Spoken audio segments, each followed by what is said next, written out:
Buenos días.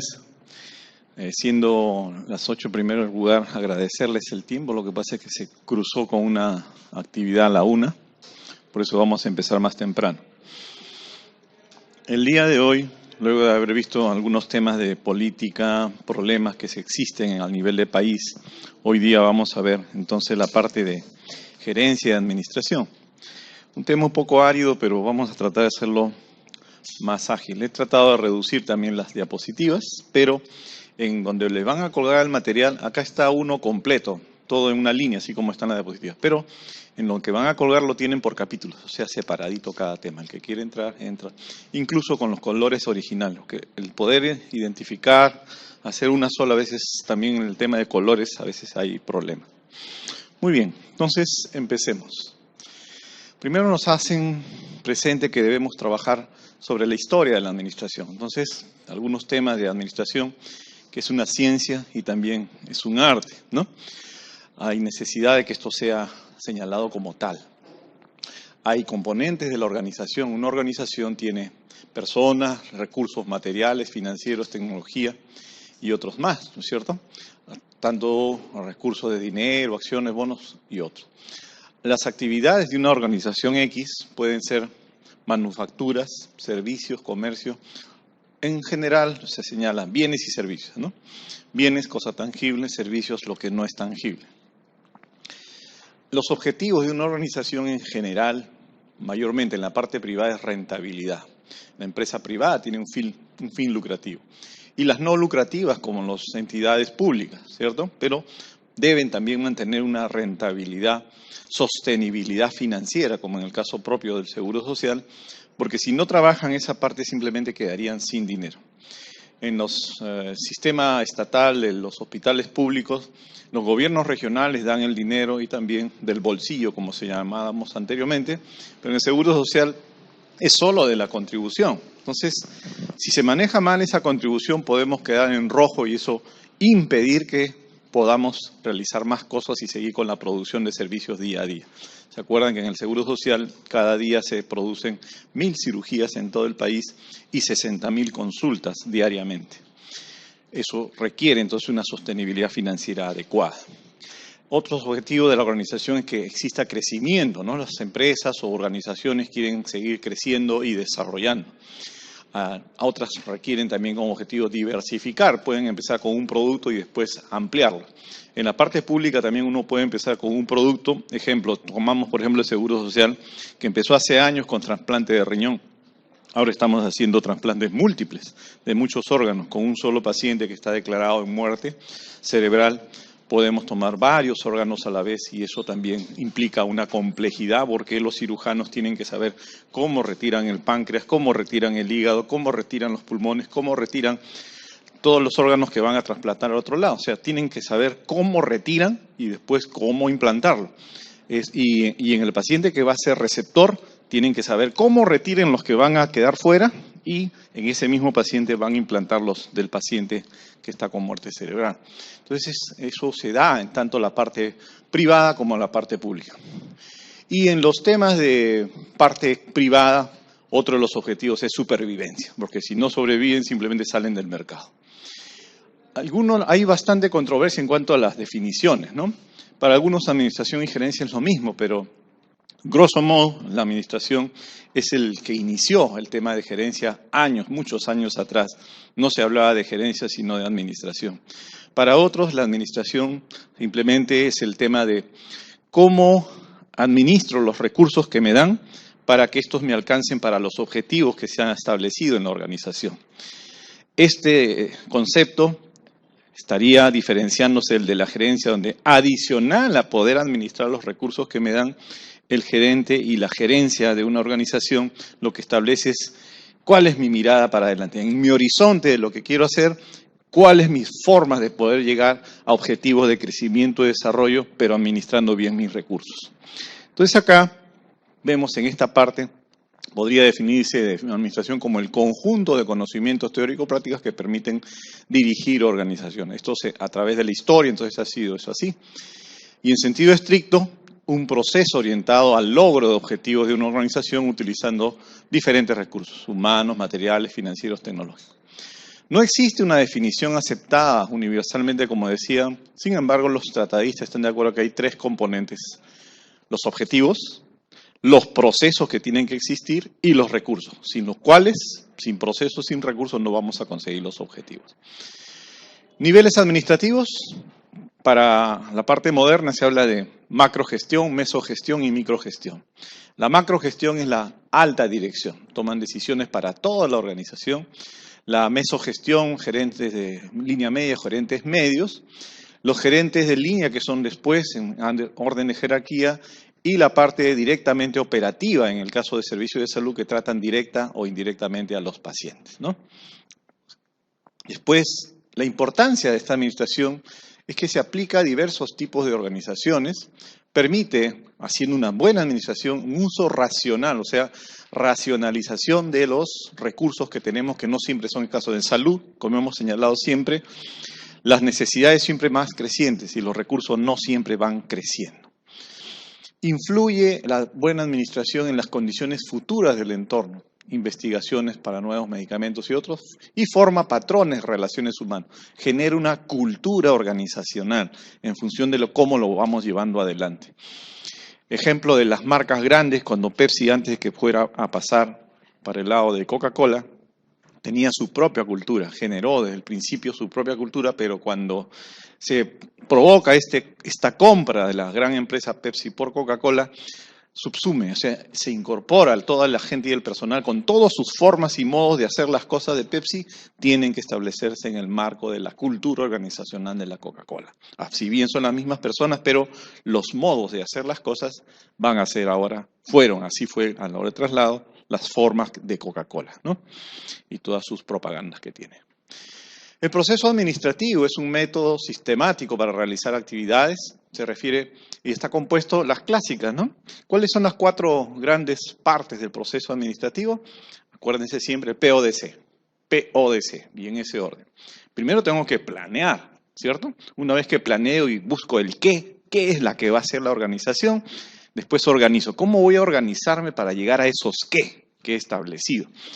La D es cómo voy a dirigir todos mis recursos, cuáles son los caminos que voy a establecer para llegar con todos mis recursos hacia los objetivos que quiero, y finalmente el control para que me permita ver si estoy llegando a esos objetivos que quiero en el transcurso del tiempo y en el horizonte del tiempo, o hay cosas que tengo que ajustar, que siempre, como tenemos seres humanos, tenemos diferentes procesos y el contexto es el que también va variando las cosas, necesito un sistema de control que me permita detectar si hay cambios, modificaciones que están llevándome fuera para hacer los ajustes y retomar las líneas que me permitan llegar a los objetivos. Entonces, el PODC es parte de ello, ¿no? ¿Qué más? Es lo que el proceso administrativo, las funciones, ¿no? Las PODC, planeamiento, organización, control, dirección. Y sigue esto, porque cuando vemos la parte del PO, dirección y control, los resultados de control volvemos a hacer la planeación nuevamente. Entonces, si queremos hacer un resumen del PODC, aunque son más amplios y lo vamos a ver más adelante, está aquí en esta página, ¿no? Planeación implica establecer los qué. ¿Qué visión voy a tener?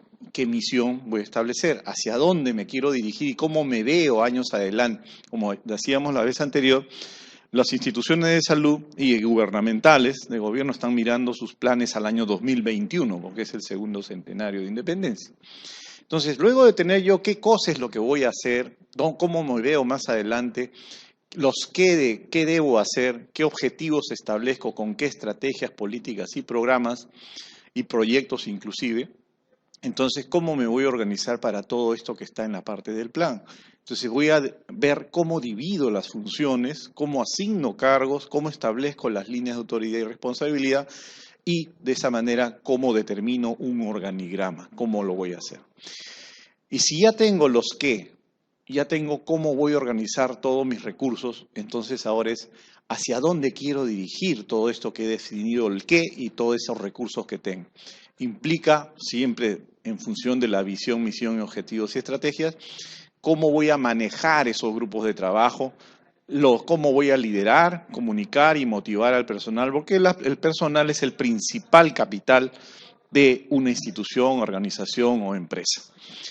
Y control, como ya decíamos, implica comparar los resultados que voy obteniendo en el camino respecto de los objetivos que estoy trazando en mi hoja de ruta, por llamarle de alguna manera, y en función de eso se refuerzan las estrategias o se toman medidas correctivas.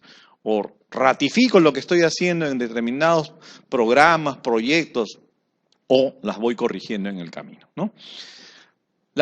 El gerente, para todo ello, el que dirige entonces la parte administrativa en administración, o el gerente tiene varios roles, ¿no? Un rol interpersonal. Como tal, como persona, es una figura de autoridad, la cabeza visible, ¿no es cierto? Representa a la organización.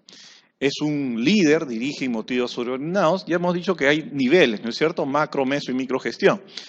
En la macrogestión, presidente ejecutivo, el gerente general, en la intermedia los gerentes departamentales para nuestro sistema de salud, ya los ejemplos se han dado en la anterior pantalla, pero en el nivel operativo, aunque es operativo en realidad donde están los establecimientos, el director de un establecimiento también tiene una jerarquía, porque es el que va a estar dirigiendo a todos sus subordinados, los médicos, las enfermeras, el equipo de salud, de acuerdo a los tipos de hospital, ahora vamos a ver categorías, va a estar también al frente de un equipo, a pesar de que es la parte operativa, porque tiene un territorio bajo su jurisdicción y tiene que dar resultados en cuanto a lo que la institución le está señalando como políticas, objetivos, visión, misión y estrategias.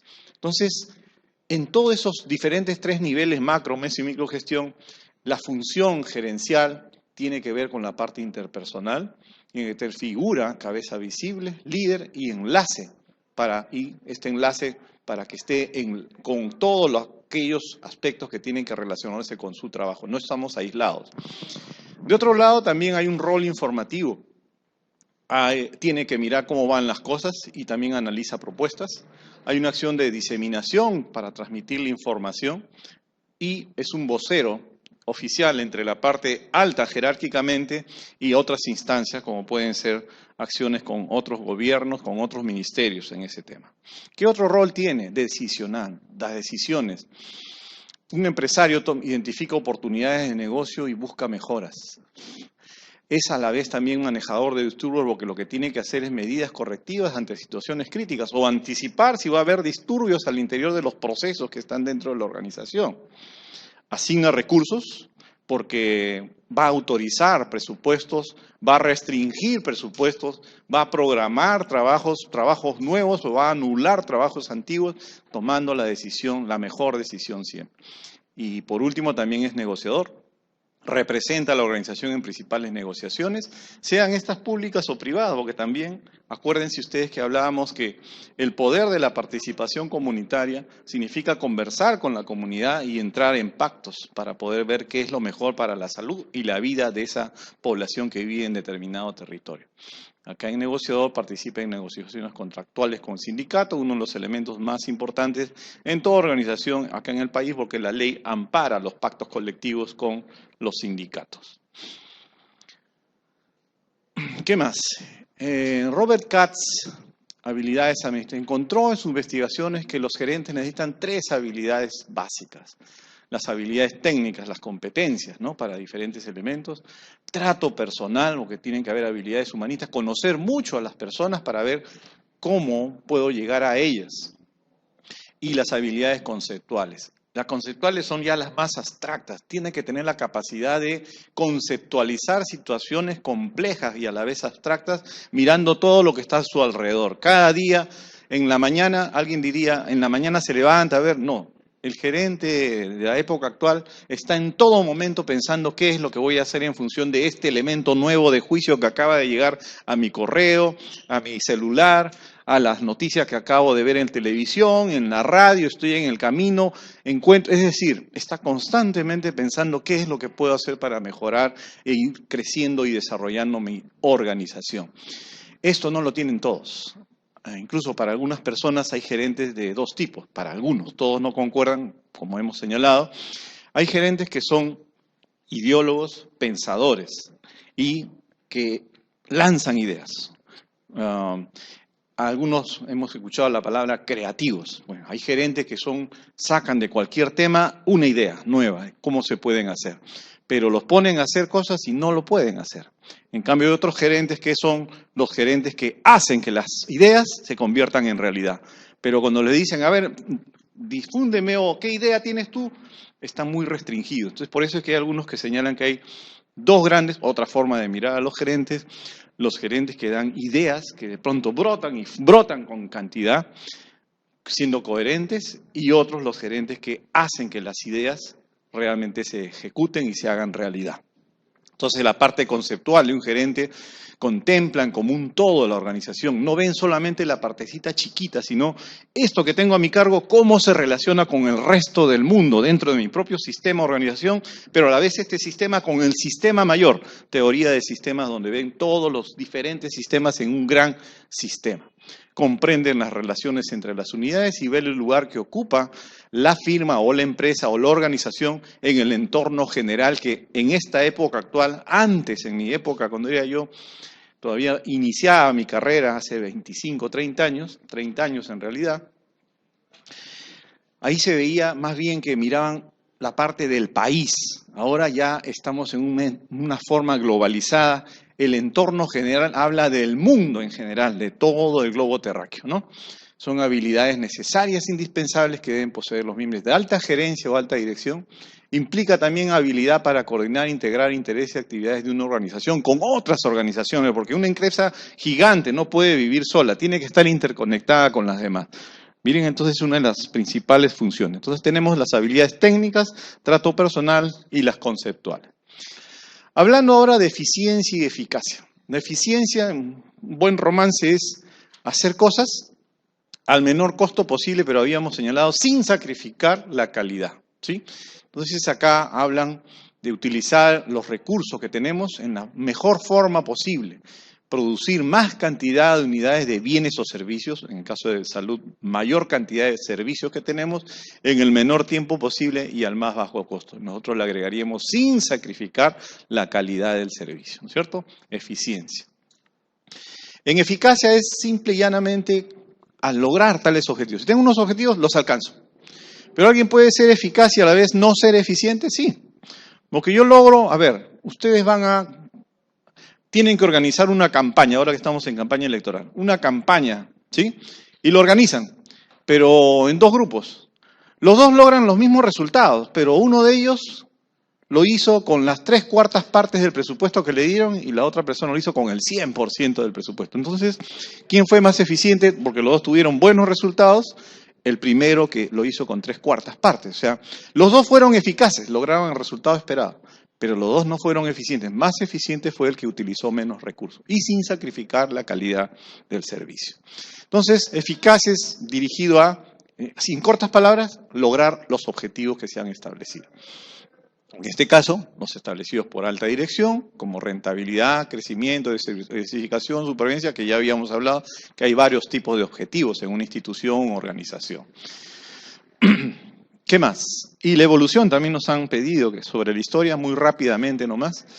A través de los tiempos han existido desde la época de pirámides de Egipto y grandes murallas. Los grandes megaestructuras implican que ha habido un planeamiento, una organización del trabajo, una dirección y también control. O sea, el PODC ha funcionado de repente con otras palabras, pero para hacer la gran muralla china tuvieron que planearlo adecuadamente, o las pirámides de Egipto, o Machu Picchu mismo, y todas las riquezas que tenemos nosotros en nuestro país, significaba que había un orden de los recursos que existían, ¿no es cierto? Adam Smith empezó el 1776 sobre la división de trabajo. División de trabajo, o sea, estamos hablando en la parte operativa, cómo dividimos el trabajo, ¿no? Una de las primeras cosas que se habla. Taylor, uno de los famosos, Taylor, que parte de su historia está aquí, ¿no? Él era un mecánico y estaba asombrado ¿de qué? De la ineficiencia de los trabajadores. ¿Y él qué hizo? Entonces dijo, vamos a dar pautas claras para mejorar la eficiencia en la producción. Estamos hablando de productos, bienes tangibles, ¿no? Y sus principios eran que debemos establecer un método científico en el trabajo, escoger científicamente al trabajador, cooperar con los trabajadores, dividir el trabajo. En él es prácticamente Taylor, dividir el trabajo y la responsabilidad, pero es un tema más operativo. Taylor es sinónimo de división de trabajo y parte operativa neta. ¿Quién otro tenemos por acá? Gilbreth fueron seguidores de Taylor y ellos también trabajaban en la parte operativa de las personas. ¿Y ellos qué señalaron? Miren ustedes cómo se juntan, ¿no? Frank era un constructor que abandonó para estudiar administración científica y su esposa era psicóloga. Entonces, los psicólogos, ¿cuánto tienen que aportar a la cultura organizacional y también a las personas? Ellos se juntaron y eran esposos y fueron los primeros que filmaron, los movimientos manuales y corporales mientras estaban elaborando determinadas industrias, productos tangibles. Inventaron un aparato llamado microcronómetro para registrar movimiento de trabajador y el tiempo que demoraba en cada uno. O sea, un trabajo muy específico y muy individual, ¿no? Ellos son seguidores de Taylor. Taylor habló de la parte del trabajo y la parte específica operativa. Pero apareció otra persona, Fayol. Entonces, para cuando a veces la pregunta, ¿qué es Taylor o es Fayol? ¿Quién llevó tal? Taylor tiene que ver con el trabajo, división de trabajo. Taylor, trabajo, TT, la doble T, ¿sí? En cambio, Fayol, acuérdense, después de la F, ¿qué letra sigue? La G. Fayol trabaja con la gestión, o sea, no un tema operativo, sino a través de lo que es la gestión. Y eso es lo que nos dice, él era un industrial, ingeniero industrial, justamente los que ven procesos, ¿no? Pero un nivel mayor, un nivel macro, no lo ven un nivel micro como lo veía Taylor y también sus seguidores, sino Fayol trabajó en actividades menos operativas y más de gestión. Fue un gerente general de una gran empresa, entonces por eso tenía un pensamiento macro, no veía la cosa pequeña solamente. Y planteó que habían 6 funciones básicas y adicional principios, o sea, los principios del trabajo en esa época en la historia han sido de Fayol, por eso Fayol, la G que viene después, gestión, la parte macro, sus principios y 6 funciones que son las técnicas, comerciales, financieras, de seguridad, contables y de gestión. Definió la administración como un conjunto universal de funciones que incluye, miren, aparece acá ya planificación, organización, dirección, coordinación y control. Los clásicos PODC que hemos hablado, ¿cierto? En teoría y que hasta ahora se siguen utilizando. Y estableció 14 principios para el nivel macro. División de trabajo, autoridad, disciplina, unidad de mando, unidad de dirección, subordinación de intereses individuales, remuneración, centralización, jerarquía o cadena de el orden, equidad, estabilidad, iniciativa, espíritu de grupo. Fayol decía que los 14 principios eran reglas básicas que podían enseñarse a las escuelas y aplicarse en todas las situaciones. Él miraba el tema como era su visión macro. No podemos quedarnos con las personas que están trabajando en mi gran organización minera. Esto debía expandirse a todos los sistemas de trabajo y entonces estos 14 principios podrían enseñarse en las unidades de formación de trabajadores actuales y futuros de esa época. Y por eso señalaba, podían enseñarse escuelas buscando estándares. ¿Cuáles son los estándares de enseñanza para lograr un capital, una fuerza productiva enorme para que esto pueda ser así? Ese es Fayol, la parte de gestión, no operativo, y sus 14 principios. Y ya él hablaba del PODC. Ese es el tema en la historia, si es que hay alguna pregunta de examen. Pero después apareció que si las personas los trabajábamos como que eran, unidades de trabajo y nada más así, pero son personas en realidad, apareció entonces una corriente de que las personas son realmente seres humanos y aparece entonces la Escuela de Relaciones Humanas, ¿no? Donde ahí Elton Mayo fue parte de ese trabajo. Decía, apareció un dilema. ¿Adaptamos el trabajador al trabajo, el aspecto productivo? Entonces, impulsábamos y obligábamos al trabajador. Ese es el trabajo. Yo no sé qué tú haces, pero tú haces mejor el trabajo. O al revés. O adaptamos el trabajo al trabajador. Yo tengo un trabajador con estas competencias, el trabajo son estos aspectos, pero voy a adaptar este trabajador el trabajo debe adaptarse al tipo de trabajador que tengo. Y eso es un aspecto social. Empezaba entonces la Escuela de Relaciones Humanas. Se centraba en el comportamiento del trabajador en la empresa. Elton Mayo es parte de ello, ¿no? Entonces se realizó una experiencia de Hawthorne con el objetivo de verificar la correlación entre productividad e iluminación, pero los resultados no fueron en realidad sobre iluminación, sino encontraron otras cosas muy interesantes que vemos acá. Hubieron 2 grupos de participantes, un grupo de observación donde trabajaron bajo intensidad de luz variable y otro grupo de control que trabajaron bajo intensidad constante, una intensidad de luz constante. Querían ver quiénes tenían mejores resultados, pero ¿qué encontraron? Estos se llaman externalidades, encontraron otras cosas. que el nivel de producción no dependía de la iluminación, sino de la integración social de los grupos. Los trabajadores se comportan socialmente. Qué casualidad, ¿no? Qué gran descubrimiento. Si las personas son eminentemente sociales, pero había que hacerlo para señalar que no son robots, son personas. Y que existen recompensas y sanciones sociales. Ellos mismos, o sea, sin que el jefe intervenga, los mismos grupos de trabajadores, cuando trabajan bien, ellos mismos se autorrecompensan, pero también el que no hace bien su trabajo, ellos mismos buscan sus sanciones sociales, le hacen la guerra fría, no lo tocan, no lo trabajan, no lo conversan. Eso, propiamente ellos solos. Existen grupos informales dentro de un grupo formal. Los trabajadores tienen personalidades distintas, cada uno en función de su historia personal, y el contenido y naturaleza del trabajo influyen fuerte. Miren todo lo que encontraron de esta experiencia donde solamente querían ver si la intensidad de la luz diferenciaba su trabajo. Pero esto aboga entonces en la anterior de la Escuela de Relaciones Humanas, ¿no? Elton Mayo, uno de ellos. Y aparece ya el 50-69 Elton Ludwig von Bartholomew, que es el enfoque de sistemas. El enfoque de sistemas que hasta ahora se utiliza, la faja de producción. El enfoque de sistemas, todos somos sistema y a la vez todos un sistema interrelacionados. Hay un gran sistema que es el mundo y al interior hay diferentes tipos de sistemas, todos interrelacionados. Esa es la teoría de sistemas. Así como el cuerpo humano, tenemos diferentes sistemas y aparatos, pero todos están perfectamente relacionados para que uno tenga su mejor vida y tenga una vida en paz, en tranquilidad, en felicidad, solos y en compañía, porque somos además eminentemente sociales, ¿no es cierto? Sistema es un conjunto de elementos que están interconectados, dependientes entre sí, se afectan mutuamente y forman parte de un todo armónico. Esa es la definición de sistema. Entonces, en un trabajo también, teoría de sistemas es que en un trabajo hay diferentes elementos y todos conjugan. Pueden ser cerrados, no realizan cambios con la parte externa, pero eso no es lo habitual, o abiertos, que es lo más adecuado y lo que es más real, ¿no es cierto? Realizan intercambio con el medio ambiente a través de entradas, inputs o salidas, outputs. Características de las organizaciones con sistemas abiertos, que es lo que más abunda ahora prácticamente ellos, tienen un comportamiento probabilístico, no determinístico, son parte de una sociedad mayor. Los que trabajan, como mencionábamos, la gente que trabaja y termina su trabajo, termina pensando en su trabajo, algunos sí, pero otros regresan a su familia, regresan, si viven soles, a su otro sistema.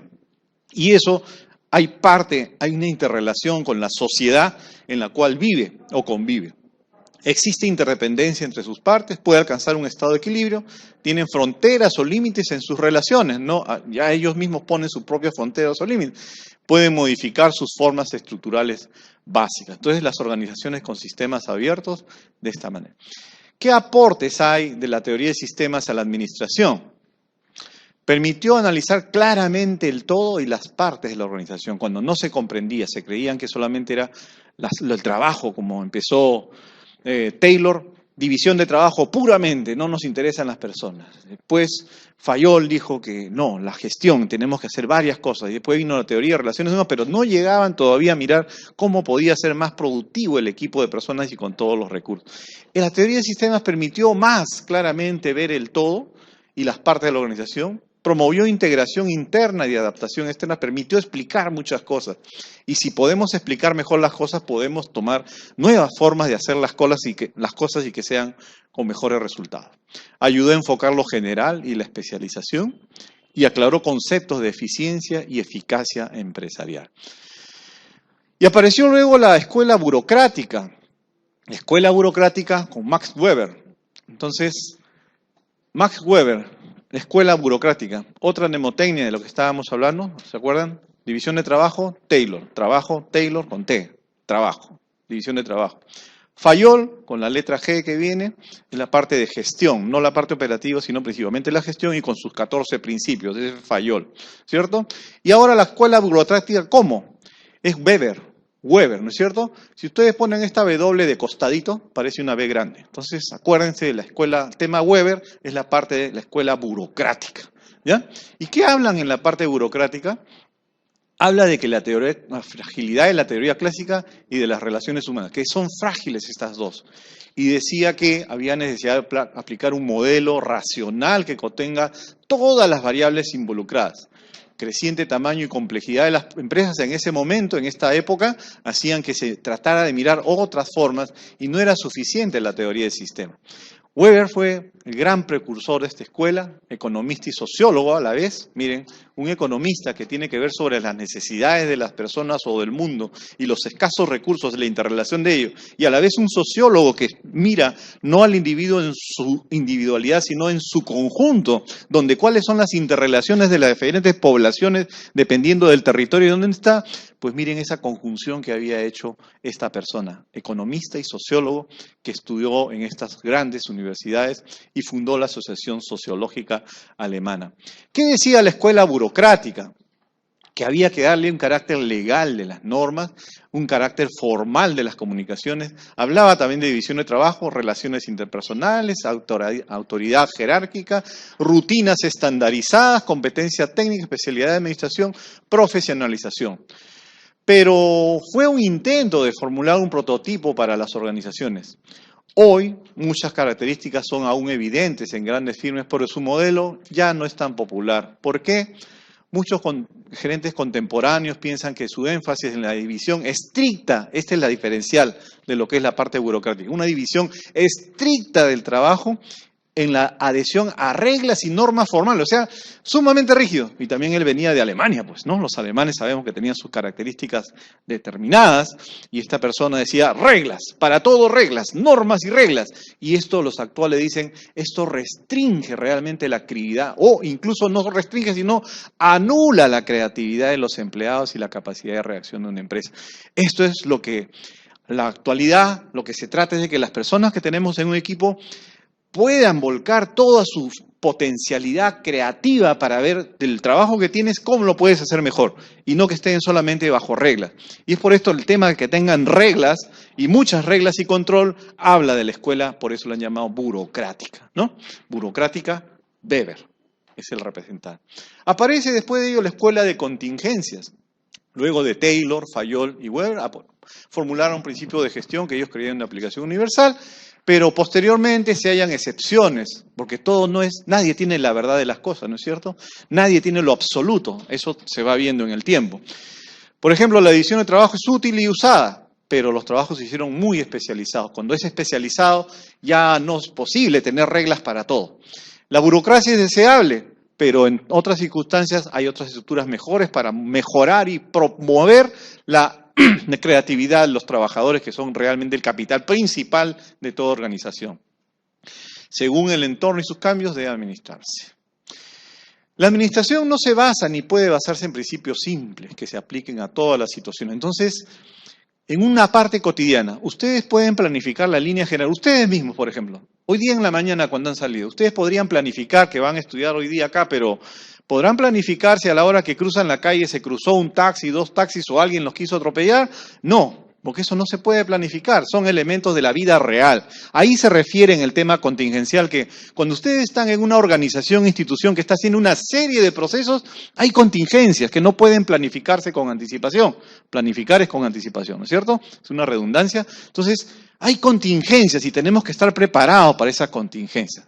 La escuela de contingencia o escuela situacional considera que las organizaciones son diferentes y enfrentan situaciones o contingencias distintas. Por lo tanto, necesitan adaptar sus diversos métodos de administración. ¿Por qué a los soldados les dan la mejor alimentación? Bueno, en algunos casos, ¿no? A veces no. A veces hay soldaditos muy delgados. Pero, ¿por qué?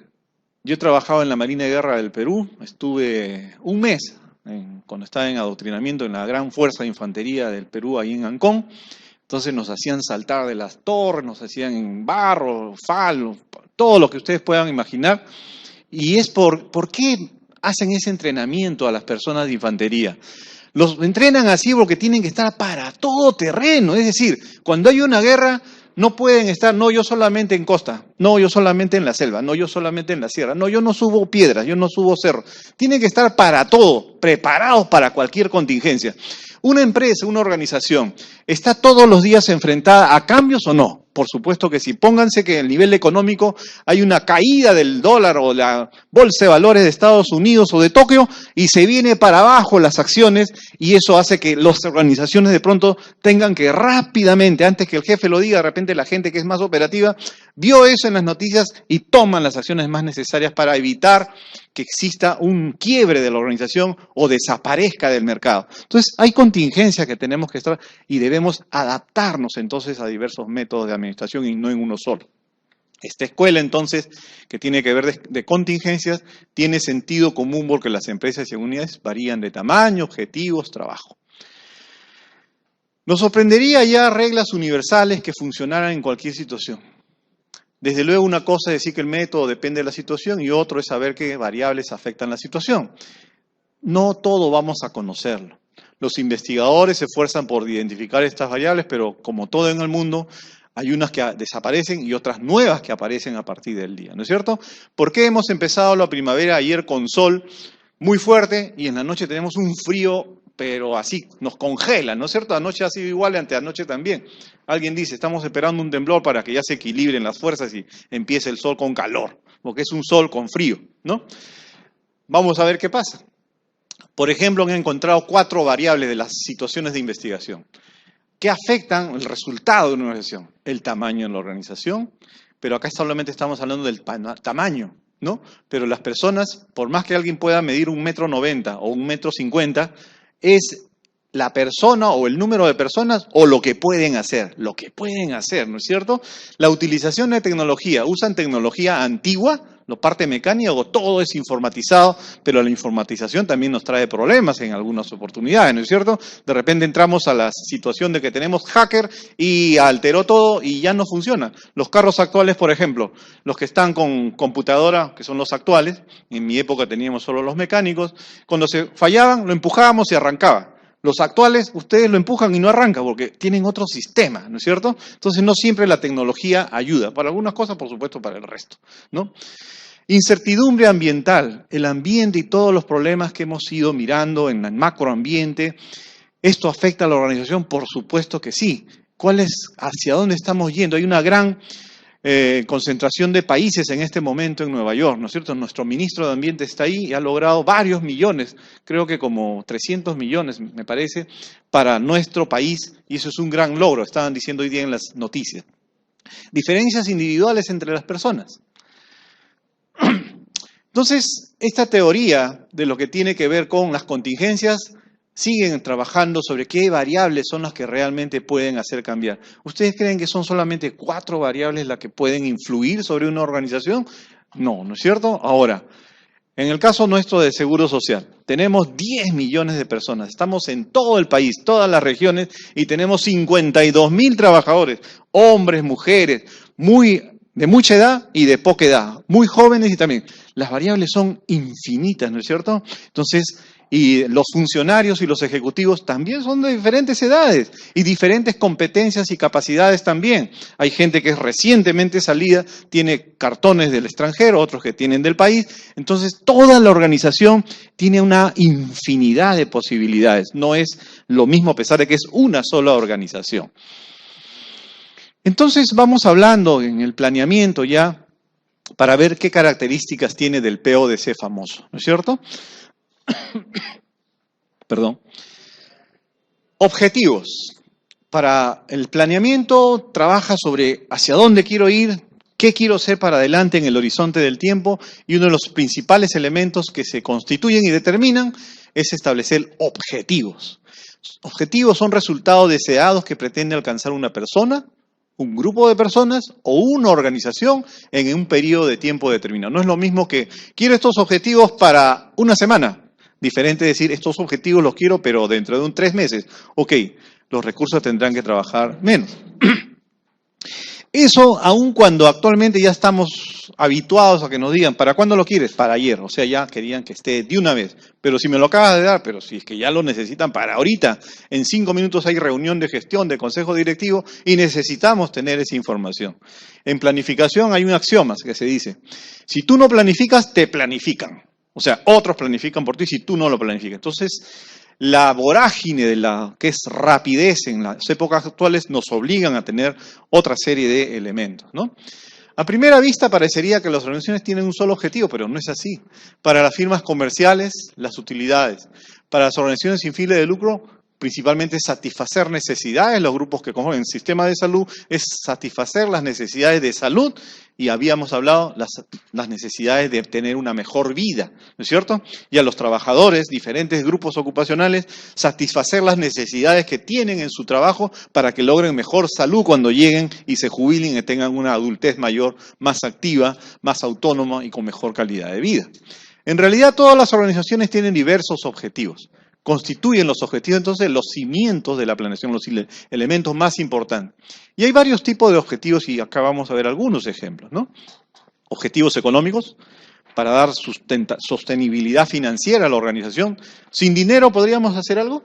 Muy difícil, ¿no es cierto? Hasta para transportarnos necesitamos tener dinero, porque si no tendríamos que estirar el dedo, como antes se hacía, y alguien nos recoge, pero esa es incertidumbre pura. No tendríamos cómo llegar a determinada hora, ¿no es cierto?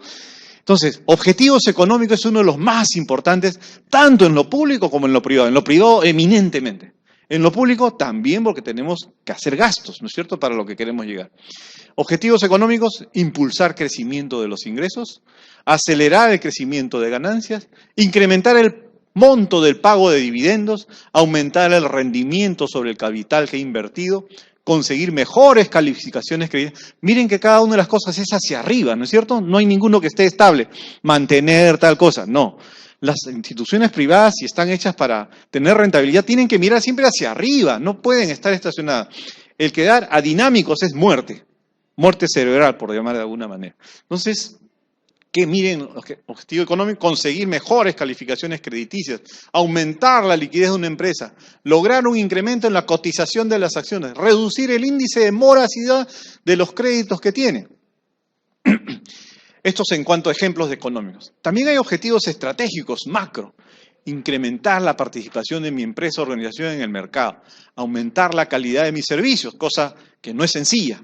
Reducir costos respecto a la competencia, ser más eficientes, ¿no es cierto? Porque si no la competencia, si logra tener mi mismo costo, ¿qué va a hacer? Puede competir fácilmente porque puede bajar sus precios y me aleja, me anula del mercado. Diversificar línea de servicios. Puedo hacer otros servicios que siempre hay necesidades nuevas de las poblaciones y tengo que estar a la vista qué otras necesidades tienen las personas. Fortalecer el prestigio entre los clientes. Los que tienen más prestigio, obviamente, ¿cómo se llama en marketing? Cuando a alguien le dicen, a ver, sin pensar y rápidamente, diga una marca de jabón, diga una marca de gaseosa, diga una marca de pasta dental. La primera marca que sale de su mente, ¿cómo se llama eso? Marketing. Empieza con la letra P. Eso se llama posicionamiento de la marca, ¿no? Entonces, cuando alguien dice, por ejemplo, clínicas privadas, clínica privada para atenderse, y la primer nombre que sale es lo que se posicionó en su cabeza, ¿sí? En este caso es fortalecer el prestigio entre los clientes, porque eso es posicionar la marca o el nombre de esa institución o organización en la mente, ¿cierto? Lanzar nuevos servicios al mercado como objetivo estratégico, incursionar en mercados internacionales, capacitar permanentemente al personal, y hay objetivos que a veces pudieran, a pesar de los esfuerzos, no lograrse. Ejemplo, ya que estoy en salud, nosotros estábamos proponiendo que el año siguiente, y de ahí para adelante, pero el siguiente, año 2015, que estamos haciendo planes para el año 2015, el número de trasplantes puede incrementar, pero se ha quedado en el mismo número de este año 2014. ¿Por qué? Porque lamentablemente los esfuerzos que se hacen para... El principal tema es que existan donantes, ¿cierto? Si no, ¿con cómo traslado? Porque lista de posibles personas que van a recibir trasplantes tenemos, y bastante. Pero de las personas que van a donar, siguen existiendo los problemas que aunque tengan en su DNI, dice, quiero que donen mis órganos cuando me muera, la familia se opone. Y también hay un respeto frente a eso. Entonces, la idea es cómo sensibilizar a todos para decir una persona que puede ayudar a más personas. De una sola persona ya hemos hecho trasplantes múltiples. De una sola persona podemos beneficiar a 7, 8 personas, porque en algunas le ponemos una córnea, a la otra córnea, a otro un riñón, el otro riñón, un páncreas, un hígado, un corazón. Miren cuántos órganos de una sola persona. Pero eso hace de que, a pesar de tener objetivos estratégicos, tenemos que mirar cuáles son nuestras restricciones también para ello. aunque tengamos en mente nuevos servicios, nuevos trasplantes, ¿no es cierto? Incursionar en mercados internacionales, capacitar permanentemente al personal como otro ejemplo de objetivos estratégicos. En planeamiento también tenemos que hablar de políticas, las políticas de la institución.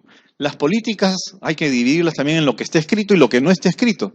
Si, por ejemplo, un ministro de Estado sale y señala, vamos a hacer tal cosa a partir de hoy día, no está escrito, pero ya lo dijo. Si ya lo dijo en un medio de comunicación, esa es una política que ha sido hecha en forma verbal, pero que se va a realizar. Normas generales, las políticas son normas generales que guían la acción de los miembros de una organización y son el marco para toma de decisiones en la empresa. Ejemplo, empresa u organización pública o privada. Remuneración promedio que se pague al personal médico deberá estar por encima del mercado. Esto es en una clínica privada, ¿no es cierto? Si lo hacemos en la parte pública, seguramente que no alcanzamos ello. Personal de enfermería debe haber realizado prácticas de campo en la institución. Antes de repente alguien diría, ustedes han visto a Patch Adams, ¿sí? La película. Y también Esperanza de Vida, de repente Esperanza de Vida, donde un médico tiene un tema de cáncer laríngeo y era uno de los mejores cirujanos cardiovasculares y terminan detectándole cáncer y vive y padece el sufrimiento de un paciente con cáncer, él y su familia. ¿En qué termina la película? Que él trataba a las personas como si fueran objetos y terminó eso volcándose en lo que era la humanización, que los pacientes son seres humanos. ¿Qué exigía como política en su servicio, que era jefe de un servicio cardiovascular? Todo el que quería llegar a su centro a capacitarse en cirugía cardiovascular, primero, una semana le daba su guardapolvo, tú tienes tal diagnóstico, tal, y lo primero que tienes que hacer es, te van a aplicar los endovenosos, te van a aplicar las chatas, vas a comer la comida del hospital, van a ponerte los enemas, todo lo que usan todos los pacientes, todo ello vas a tener que pasar primero. Y si luego de eso estás dispuesto a seguir, seguimos. El que no, paso atrás y simplemente se Esa es una política que él establece en función de la experiencia que tuvo. Entonces, eso es en forma individual en un servicio. En una organización grande también se pueden establecer políticas, ¿no es cierto? Por ejemplo, una política podría ser, todos ingresan con cabello corto. ¿Dónde está esa política? Pero ya es una doctrina en realidad en las Fuerzas Armadas, ¿no es cierto? Ustedes han visto con pelo largo personas de sexo masculino en las instituciones armadas, no, eso es una doctrina ya de siempre, ¿no es cierto? ¿Qué más? Los pacientes de aseguradores que ingresen por ambulatorio deberán traer su solicitud de beneficios, si no, no se les atiende, o sea, pero eso tiene que difundirse en los medios de comunicación. ¿Qué más tenemos en planeamiento? Planes, también existen planes, o sea, planes chicos, medianos y de largo plazo, corto, mediano o largo plazo. Son documentos que definen cómo se cumplirán los objetivos, incluyendo la asignación de recursos, programas y otras acciones. Tipo de planes, según el ámbito de aplicación, pueden ser estratégicos, o sea, una visión macro a toda la organización, tratan de posicionarla en su contexto. Principalmente su horizonte es de largo plazo. Y los planes operativos, de acuerdo al ámbito de aplicación, son en manera más micro. Especifican detalles cómo va a alcanzarse y son en las unidades operativas mayormente y son de corto plazo, ¿no? De acuerdo al criterio del plazo podemos ponerlo corto plazo, mediano y largo. Pero esto, ojo, tener mucho cuidado porque esto es en función de lo que está escrito. Lo clásico es esto, que señalan corto plazo para un año o menos.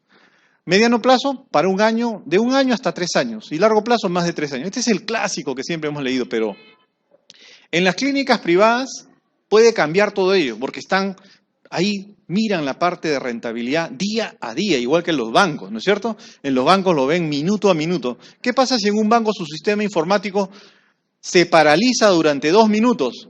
Hay pérdida en esos 2 minutos de miles de soles o miles de dólares, porque ellos lo tienen trabajado así. Entonces, este corto, mediano y largo plazo es relativo. Ejemplo, una clínica privada puede ser, el corto plazo puede ser lo que suceda en horas, en las siguientes horas. Mediano plazo puede ser lo que suceda en las semanas. Y largo plazo puede ser lo que suceda hasta el mes. O sea, ellos tienen otra forma de concepto en función de lo que quieren lograr. Pero el clásico es lo que tenemos acá, ¿sí? ¿Qué más? En planeamiento también hablamos de estrategias. Estrategias. ¿Cuál es la mejor forma de llegar, la mejor alternativa de llegar a los objetivos que he propuesto, ¿no? Es una propuesta. que contiene determinación de objetivos de largo plazo de la empresa, los cursos de acción que vamos a seguir y la manera de cómo voy a organizar mis recursos. O sea, cómo voy a hacer la mejor alternativa de hacer las cosas para lograr mis objetivos. Según el área funcional a la cual se orientan, pueden clasificarse como estrategias de marketing, estrategias financieras, de producción, de recursos humanos, estrategias, eso en función al área funcional de la organización. Cada uno tendrá su propia estrategia, pero hay estrategias también macro de toda la organización. Según el enfoque de estrategias genéricas, por Michael Porter, se clasifican como estrategias de liderazgo en costos, estrategias de diferenciación, cuando quiere buscar, explotar una ventaja diferencial que tienen, o una estrategia de enfoque, o sea, ya miradas más cortas, un foco. Las dos estrategias anteriores, pero dirigidas a un nicho de mercado muy específico. Según el ámbito de aplicación, las estrategias también se clasifican en corporativas, como hablabas, o unidad de negocios, o sea, algo macro para toda la firma o la unidad de negocios. Para cada unidad hay algo diferente. Y la funcional depende del área de empresa en la cual se quiere implementar una determinada estrategia. También tenemos, cuando vemos planeamiento, procedimientos, ¿no? Procedimientos, ¿cuál es la secuencia? Cuando ustedes arman, por ejemplo, en cocina, ahora que tenemos mucho tema de la alimentación y la cocina peruana, ¿no es cierto?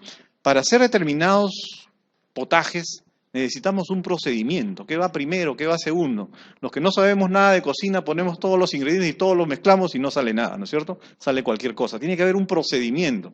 ¿Cuál va uno? ¿Cuál va dos? ¿Cuál va tres? Entonces, en lo que es gerencia de administración, si tenemos una organización que tiene objetivos, también tenemos que tener procedimiento. Es una serie de etapas progresivas e interrelacionadas que se usan para responder a un problema bien estructurado. En otras palabras, es una secuencia de pasos preestablecidos para cumplir una tarea. Pero ya hemos conversado hace poco también de lo que hablábamos, que hay necesidad también para algunos, cuando todo es muy estricto, no damos paso a la creatividad. Pero por lo menos debemos tener normas marcos generales, ¿no es cierto? Ejemplos: procedimiento para otorgar un crédito a paciente hospitalizado, el procedimiento para atención ambulatoria, para realizar auditorías médicas, para la compra de medicamentos y otros. El proceso en general de una administración estratégica es: identificamos primero misión, objetivos y estrategias actuales que tenemos y hacia dónde queremos llegar, por supuesto, en el qué. Luego, con el análisis que tenemos aquí, miren esa diferencia, que en algunos casos han señalado que primero hacemos el FODA y después vemos hacia dónde vamos a ir. No. La parte privada y también todos los que estaban en planificación, primero queremos ver qué cosa quieres llegar a hacer. ¿Qué quieres ser? Primero, si tú eres servicio de salud, bueno, siempre vas a hacer servicio de salud, pero ¿todos los servicios de salud son iguales o quieres ser diferenciado de otras organizaciones de servicio? Por supuesto. Yo quiero ser como la Clínica Mayo, por ejemplo. Ese es mi referente. ¿Y qué es la Clínica Mayo? La gente lo considera de todo el mundo como la última esperanza de servicio de salud en el mundo, o sea, como la última esperanza. ¿Quisiéramos llegar a eso? Sí. Si hemos propuesto que eso es lo que queremos, entonces, ¿qué tenemos en fortalezas SODA, FO, que las fortalezas y debilidades, el análisis interno y oportunidad de amenaza, para llegar a eso? ¿Qué significa? Quiero ser como la Clínica Mayo, ¿no? Establezco la visión, en cuántos años quiero llegar, la misión que tengo, los objetivos y las estrategias más cercanas para poder llegar a ello. Luego de eso, entonces veo cómo estamos en el FODA, formulo estrategias, las implemento y empiezo a hacer el control para evaluar los resultados, ¿no? El PODC, planeamiento, organizo, dirijo y controlo para, una vez que veo resultados, otra vez replanteo mis planes para ver si están yendo bien o no. ¿Qué más tenemos en administración y gerencia? Hemos dicho que no hay conceptos fijos, es en función del autor. Entonces, en gerencia, algunos lo denominan como la acción institucional que viabiliza la óptima aplicación de recursos para el logro de objetivos predeterminados.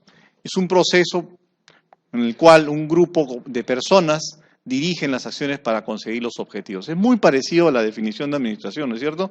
Por eso les decía yo al inicio de la clase que para algunos la administración está circunscrita solo al mejor uso de los recursos y al menor costo posible, menor gasto en cuanto a ello. Y la gerencia está relacionada a mirar más allá, el mirar el horizonte, usando bien los recursos hacia dónde quiero establecer, hacia dónde quiero llegar. La finalidad de gerenciar es lograr resultados, resultados de lo que yo con mi imaginación quiero llegar, hasta dónde puedo llegar. Es en el medio, mediante la acción de otras personas, la gerencia. Y la tarea, al establecer y promover un ambiente propicio para que podamos llegar a los resultados que queremos y tomando las mejores decisiones para tal hecho. Entonces, en administración también lo definen como una ciencia compuesta de principios, técnicas y prácticas cuya aplicación a grupos humanos permite establecer sistemas racionales de esfuerzo cooperativo para lograr propósitos comunes que individualmente no es factible encontrar. Esto entonces puede ayudarnos a resumir todos los elementos que hemos ido mirando en esta mañana. Hay evolución de las estrategias, acuérdense de lo que hablábamos. Taylor y los métodos en cuanto al trabajo. Fayol en cuanto a la gestión macro, Taylor en la parte operativa, como administración científica. Luego aparece en el año 50 el tema grande de calidad total con Deming, Juran, Crosby, y finalmente también el tema de reingeniería, Hammer, Champy a partir del año 90. Todo ello dentro de un marco de mejoramiento continuo, ¿no? Si bien al inicio los niveles de cambio eran en los procesos, los más fuertes son innovación radical. Ahora ya no se habla mucho de reingeniería o rediseño, se habla más de buenas prácticas de tal cosa, las buenas prácticas de tales otras. En sistema de salud también, las buenas prácticas de los servicios de salud. Algunas comparaciones en cuanto a ello. Administración científica, la calidad total de mejoramiento y reingeniería. El nivel de cambio. En la parte de administración científica que hemos señalado, no hay un nivel de cambio suficiente, casi nulo. En calidad total es mayor el nivel de cambio, pero en reingeniería es radicalmente, o sea, desde la raíz. La frecuencia de cambio en administración científica es progresivo, poco a poco, en calidad total es continuo, mejoramiento continuo, y la reingeniería no se hace a cada rato, es un proceso muy largo y bastante tedioso, complicado y complejo. Una vez nada más cada cierto tiempo, muy largo, no es para hacerlo a cada rato. Tiempo requerido en administración científica clásica es corto, calidad total intermedio, pero en reingeniería e innovación es largo el tiempo requerido. Los riesgos, bajo, moderado y muy alto, y el tipo de cambio que se genera en la primera, casi no hay mucho, es cultural el cambio que se genera en calidad total, y es estructural, cultural en lo que es reingeniería e innovación. El gerente, ya hemos hablado de algunos temas sobre él, toma decisiones importantes, y en realidad, en virtud de su posición o conocimiento, se espera que tomen las mejores decisiones para un impacto significativo y positivo sobre toda la organización. Ya hemos visto que hay diferentes niveles, el gerente de microgestión, de mesogestión y macrogestión. La implicancia de ser gerente es que es responsable de muchas personas. Ser responsable implica entender que ellos precisan de ese trabajo para vivir, o sea, ya no solamente que las personas son para que apoyen el trabajo de la organización e institución, sino que las personas también tienen su propio mundo. Ellos necesitan ese trabajo también para vivir, pero también asumir los errores de una mala contratación. Eso también hay necesidad de identificar bien a las personas que estamos contratando. Más que una administración de recursos, como señalábamos en lo que decía entre administrador y gerente, el gerente es un verdadero líder y eso conlleva asumir responsabilidades personales y sacrificar algunas cosas, ¿no? Lidera procesos, debe entender que estos a veces son dolorosos, pero el gerente no es para solo tomar las decisiones buenas, sino también lo bueno, lo malo y lo feo, ¿no? El gerente de hoy no es Dios, pero es un líder de un proceso, es un estratega. Y también tiene que estar preparado en la parte pública, sobre todo en la parte privada no tanto, pero en la parte pública. Cuando uno dejaba el cargo, uno esperaba todavía hasta 10 años para el órgano de control, podía llamarlo a su casa un día. Señor Juan Pérez, estamos mirando esta estudio, esta evaluación larga, y necesitamos que usted nos responda a tales cosas con todos los fundamentos. Y ya han pasado ya 3 años. De repente van a su unidad, ya cambió de nombre, los archivos están en el archivo periférico, no encuentran los documentos, pero la auditoría se basa solamente en documentos escritos. No puede ser de lo que yo le dije y creo, no. Entonces, pero ahora ¿cuánto es? Ya no son 10 años, ahora son 15 años. O sea, uno dejando el cargo, hasta 15 años pueden llamarlo y decir, diga usted qué hizo hace 7 años y dé los documentos respectivos. ¿Se imaginan ustedes qué es eso? Eso también significa ser gerente en la parte pública actualmente, ¿no? A veces hay gente que no quiere, pues. evidentemente. La administración, el PODC que hemos hablado en esta forma, siempre implica que esto sigue girando como cuando hablamos de la mejora continua o que vamos a hablar. Luego de controlar y los nuevos resultados, volvemos a planificar o replanificar lo que estamos haciendo. El PODC ayuda en dirección, la gerencia tiene que ver con el trabajo en equipo, liderazgo, cultura organizacional.